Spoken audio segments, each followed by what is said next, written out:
আসসালামু আলাইকুম ফ্রেন্ডস, সবাই কেমন আছো? আশা করি সবাই ভালো আছে। তো দেখতে পাচ্ছ আমি আবার চলে এসেছি একটা ভিডিও নিয়ে। তো এখানে আমি তালের মাড়ি নিয়ে নিয়েছি একটু।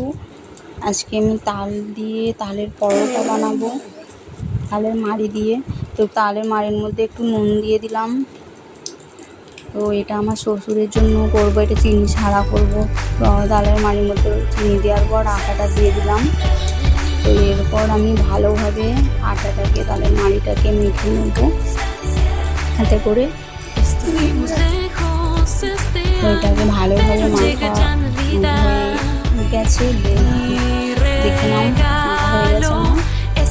তো এরপর এবার আমাদেরটা করে নেবো। তালের মাড়িটা মধ্যে একটু চিনি দিয়ে দেবো, যতটা পরিমাণে চিনি লাগে তোমরা যেমন চিনি খাও তেমন দিয়ে নেবে। এরপরে চিনিটা দিয়ে আটা দিয়ে দেবো, আটা দিয়ে এটাকে ভালো করে মেখে নেবো। এটাকে মাখা হয়ে গেছে।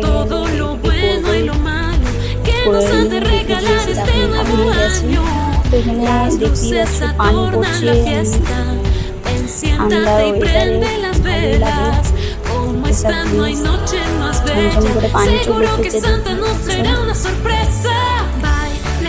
হয়ে গেছে, গোল গোল করা হয়ে গেছে, এসেছে। এরপরে বেলে নেবো সব একটা করে।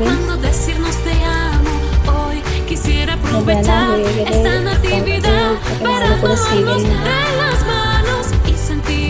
দেখতেই পাচ্ছ বেলা হয়ে গেছে, বেলা হয়ে যাওয়ার পরে এবার চুলে বসার একটা করে পরোটাগুলো সেঁকে নেওয়া হচ্ছে। কেমন হয়েছে জানাবে, আর এরকম তালের পরোটা কে কে পছন্দ করে জানাবে।